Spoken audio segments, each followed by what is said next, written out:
मूल बात एक है कि उद्देश्य जो है वह अच्छा लगता है।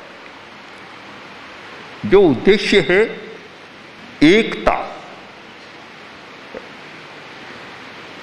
अहिंसा में बहुत विश्वास है,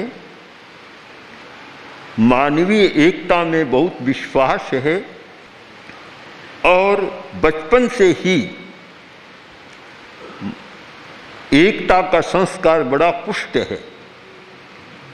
मैं बहुत छोटा था तब मैंने एक पुस्तक लिखी। अब पुस्तक का उस समय का शीर्षक, बहुत पुरानी बात है, शायद 20-25 वर्ष का उस समय रहा होगा, आंखें खोलो। आज तो ऐसा टाइटल नहीं दूंगा मैं, बहुत सारी पुस्तकों का। उसके 5 अध्याय थे, उसमें एक अध्याय जातिवाद पर था। उस पर मैंने जो महावीर की वाणी किंतु जो भुला दी गई, जातिवाद पर काफ़ी प्रहारात्मक लिखा कि इस जातिवाद ने मानवीय समस्याओं को कितना गहराया है और इस जातिवाद के कारण धर्म भी कितना उलझा हुआ है। आचार्यवर ने पढ़कर कहा कि भाई बात तो सही है पर एक हल्ला हो जाएगा समाज में। तुमने जो लिखा है और जिस क्षेत्र में हम हैं वह जातिवाद का एक कट्टर समर्थक क्षेत्र है।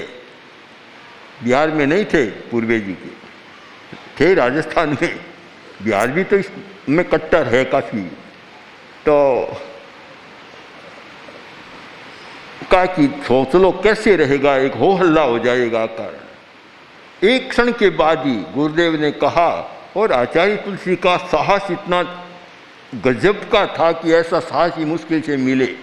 एक क्षण के बाद कहा कि सच्चाई है, हल्ला हो तो हो जाए, कोई चिंता की बात नहीं, जाओ दे दो पुस्तक।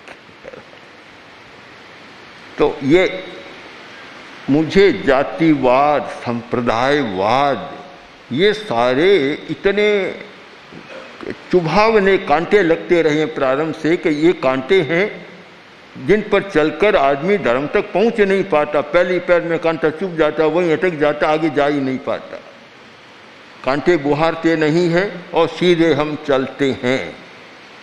यदि कोई जैन धर्म को समझना चाहे, महावीर को समझना चाहे, महावीर की वाणी को, तो जब तक ये जातिवाद, संप्रदायवाद से ऊपर नहीं उठेगा, महावीर का नाम तो भले ही उच्चारित हो जाए पर महावीर को अर्थ तो बिल्कुल नहीं समझ पाएगा, महावीर तक पहुँच ही नहीं पाएगा।